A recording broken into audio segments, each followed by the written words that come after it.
Salut les élèves, bienvenue à la leçon exercice 32. C'est au sujet de la notation intervalle. C'est une leçon que j'utilise pour juste expliquer la notation intervalle que vous allez souvent voir dans différentes sections mathématiques. C'est une autre façon de décrire les notations ensemblistes qui est ceci. On va comparer les deux. La plupart du temps, la notation intervalle est actuellement plus facile. OK, tous les nombres réels. La notation ensembliste, on dit que x est l'élément des nombres réels, qui veut dire qu'on dit que x est 2. Right? La façon qu'on écrit ça utilisant la notation intervalle, c'est qu'on dit que depuis qu'on utilise tous les chiffres, on dit qu'on va de négatif infini jusqu'à infinité positif. Alors, c'est vraiment juste dire, puis je vais l'écrire dans ma main, je veux dire parenthèse, carré qui fait face à l'autre direction. Je vais expliquer ça dans une seconde. Négatif infini jusqu'à l'infini, puis ensuite, ça arrête. Alors, les parenthèses ici que j'utilise, ça c'est des parenthèses qui décrivent que je n'inclus pas la valeur de négatif infini. Je n'inclus pas négatif ou positif infini, parce que le numéro infini, c'est juste une idée, c'est pas un chiffre. Right? Alors, peut-être c'est mieux décrit dans le prochain exemple. Tous les chiffres plus grands ou égaux à 3. Notation ensembliste, x est plus grand ou égal à 3. Right? Well, la notation intervalle, ce serait tous les chiffres plus grands que 3, c'est de 3 jusqu'à l'infini. Right? Well, c'est vraiment ça que la notation intervalle décrit. On dit que ça va de 3 jusqu'à l'infini. Alors, remarquez que la direction des parenthèses ici. Dans le 3, je veux inclure le 3. C'est x est plus grand ou égal à 3. 3 fait partie de ta solution. Que j'inclus le 3. Je mets la parenthèse qui fait face au 3. Maintenant, l'autre, je n'inclus pas infini. Right? Ça ne fait pas de l'autre, comme tu es en train de faire face au 8, parce que encore, l'infini, c'est une idée, ce n'est pas un chiffre. Alors, je n'inclus pas le chiffre infini. OK.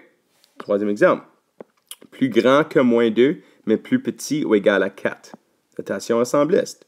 Plus grand que moins 2 et plus petit ou égal à 4. OK. Pas trop difficile, right? Well, si c'est plus grand que moins 2 et plus petit que 4, pour la notation intervalle, tout ce que j'ai besoin de dire, c'est de moins 2 à 4. Moins 2 jusqu'à 4. Le 4 est inclus, parce que c'est plus petit ou égal, right? Et le négatif 2 n'est pas inclus, parce que c'est pas égal. Alors ça, c'est pas inclus, inclus. Quand la parenthèse vise la direction opposée du nombre, la valeur n'est pas incluse. Alors notez bien, la valeur infinie n'est jamais incluse, car ce n'est pas un nombre, simplement une idée. Alors ça, c'est juste dire l'idée de on va jusqu'à l'infini, on ne sait pas où ça s'arrête. OK, dans le prochain exemple, je demande d'écrire les dessins suivants utilisant la notation intervalle. Et juste pour aider les idées, je vais l'écrire en notation ensembliste aussi.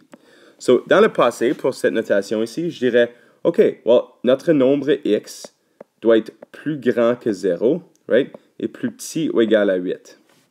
Alright, well, notation intervalle, ça va être simplement dire, OK, je vais de 0 à 8. OK? J'inclus pas 0, mais j'inclus 8. Et voilà, c'est tout. OK, ici, on aurait écrit, OK, x est plus petit que moins 3. Right? Et x est plus grand que 5. Right? X est plus grand que 5, pas égal, c'est des points ouverts, et plus petit que moins 3. Okay, la notation ensembliste est un peu différente. Plus petit que moins 3, ça va jusqu'à la négatif infini. On va dire de négatif infini jusqu'à moins 3.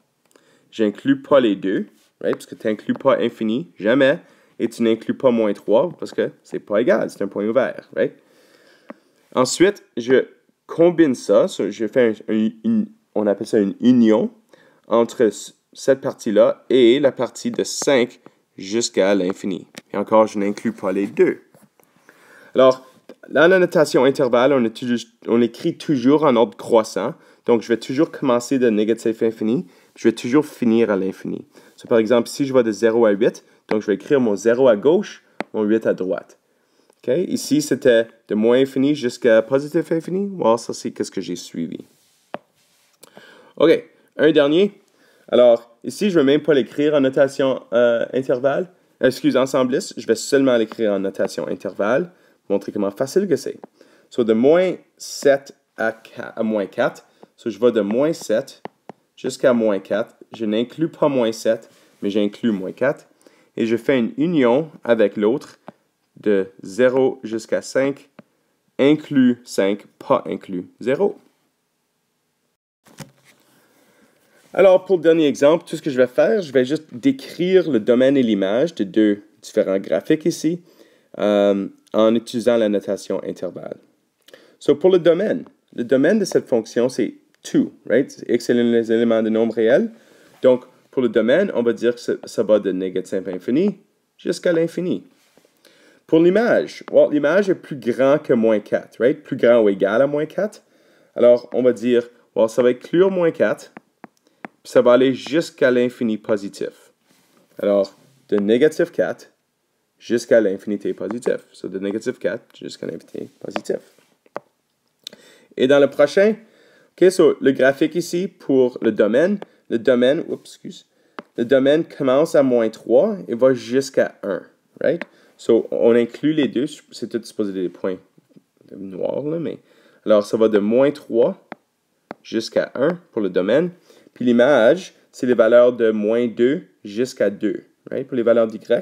So, l'image serait de moins 2 à 2. OK, so je sais que c'est une leçon un peu plus courte, peut-être un peu plus facile, mais je suis certain qu'on aura une couple de discussions en classe au sujet de son utilité.